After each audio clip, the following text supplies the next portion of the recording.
She seemed pretty upset about the fact that we had hooked up, but I assured her that there was absolutely nothing romantic there and that she had my blessing to pursue him.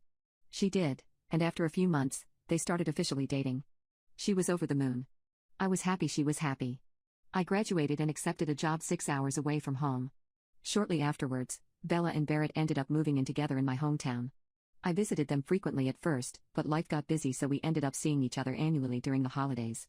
Last Christmas, my family hosted a Christmas Eve party with our two families at which Barrett proposed to Bella. It was a heartfelt proposal and everybody was thrilled for them. Bella wanted to talk about nothing but wedding planning that holiday, and we had tons of fun brainstorming ideas together.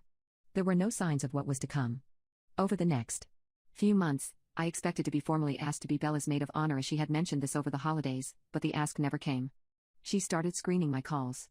Finally, I received a save the date in the mail and still hadn't heard from her about whether I was in the wedding, so I got her on the phone and asked her. She told me that she had thought it through and didn't think that I should be at the wedding at all because I lived so far away. She thought it would make coordinating bridal events too difficult. She was making her cousin, who she doesn't even like, her maid of honor. I was pretty hurt by this. I was her closest and oldest friend. I introduced her to her fiancé and was friends with him too. I told her that I could get the time off work, would buy plane tickets, whatever was required of me to participate. That I didn't think that it was going to be as challenging as she thought. She shrugged this off. Instead, she directed the conversation to whether I was going to be bringing someone to the wedding. I was a little confused by this question because I just had a bad breakup with my ex-boyfriend kidnapping and holding me hostage, and she knew all about what went down. I told her that since I wasn't seeing anybody currently, I'd probably be attending solo. She told me that she would keep my +1 open until the last possible minute and encouraged me to try to find a date so I wouldn't be lonely. I thought this was a nice gesture, but reassured her that with my family present and tons of mutual friends from college and our hometown that I would be fine. The next few months passed without much incident. I didn't hear a ton from Bella. I probably could have reached out more, but I was still stinging a bit from not being asked to be in her wedding party. I also saw on social media that she had an engagement party that she had not told me about or invited me to. That also hurt, but I didn't say anything. I figured we were just growing apart. It happens. Then 6 weeks prior to the wedding, I got a call from Bella. She told me that one of her bridesmaids had dropped out and that she was hoping that I could fill in. I wouldn't be going to any of the events as those were already booked, but I would be at the wedding party. I was thrilled and relieved and accepted immediately. She told me that she was doing a reverse color palette for the bridal party where all of the bridesmaids and groomsmen were wearing white, and she and the groom were wearing black. This didn't seem that strange. Bella has always liked to stand out and has unconventional taste. She apologized for the late notice and asked if I could find a white dress in time. I had a white slip dress already that would work and sent her a picture of it on the call to see if it would work. She verbally approved it and tagged it with a thumbs up on the text chain. The wedding was at noon, so we were supposed to meet to do hair and makeup at the venue at 8 a.m. I left my parents' home early and arrived in sweats with my dress in a bag and greeted Bella and the other girls. We had fun drinking champagne and getting ready. About 2 hours prior to the ceremony, Bella told everybody to get our dresses on so we could do some pictures. I grabbed my bag and went into the bathroom to change and tweak my makeup. When I re-entered the room, every last bridesmaid was in a blue dress. I was the only one in white. My stomach dropped. My mind raced back to the conversation I had with Bella. She had said white, right? I hadn't misheard? No, I was certain. She had called out the reverse color scheme. I had Googled it. No, this was a setup. Bella was in the middle of the room in a bathrobe with a resigned look on her face. She said to her cousin, "I told you she was going to do something like this." Her cousin approached me and asked what I was wearing. I mumbled that Bella had told me to wear white. Bella didn't even blink. She stared back and huffed out a laugh. And said something about how of course I would have to make today all about me.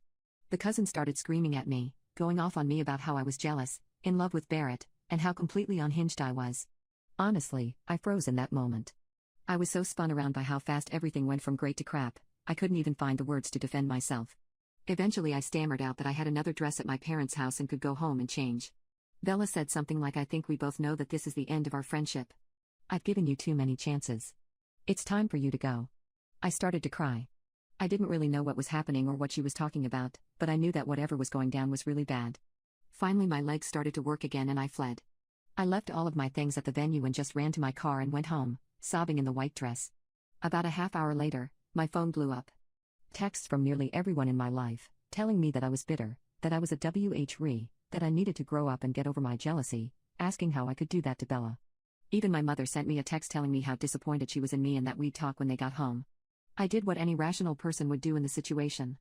I broke into my parents' liquor cabinet and got drunk. As a result, the conversation when my parents finally arrived home was somewhat confused. My dad wouldn't even look at me, and my mom and I kept talking past each other. She outright didn't believe that I had been told to wear white, and I didn't understand why. Then finally she said something like, because of everything else that happened, and I was like, what are you talking about? What does that mean? And she said, your ultimatum to Bella. The next few hours revealed the truth. Over the last several months, Bella has been building a fiction with nearly everyone in my life that I am mentally unstable and madly in love with Barrett.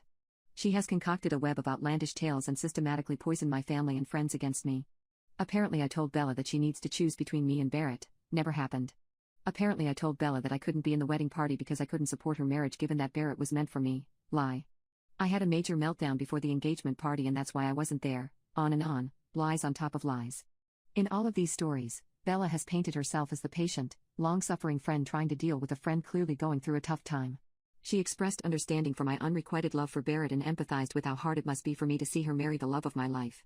And has made great efforts to try to sustain our friendship despite how complicated the situation is. The lie has been going on so long, my mom literally did not believe me. Finally I grabbed my phone and handed it to her and told her to go through my text messages with Bella. Asked her to show me any evidence of any of that happening.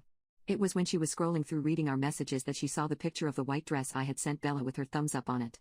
I had completely forgotten about it. The absence of any ultimatums or Barrett drama in our text and the picture of the approved dress flipped my mom. She finally believed me. She was horrified that she had bought into a false narrative. She called my dad into the room and explained what was what. My dad isn't the type of person you want to tick off. We had to spend significant energy trying to calm him down so he didn't walk next door and rip the house from the foundation. My mom still says that I'm a bit of an a-hole because I should never have assumed that I could wear white to someone's wedding. I should have confirmed with the other bridesmaids about what they were wearing, and that was part of my job as a member of the bridal party. Fine, I own that. But it doesn't change the fact that I never meant to hurt Bella, and she has been setting me up for this epic fall for months. The next day, hungover on multiple levels, I sent screen caps of my call history with Bella and a photo of the approved dress text to multiple people. Unfortunately, this is where my occupation works against me.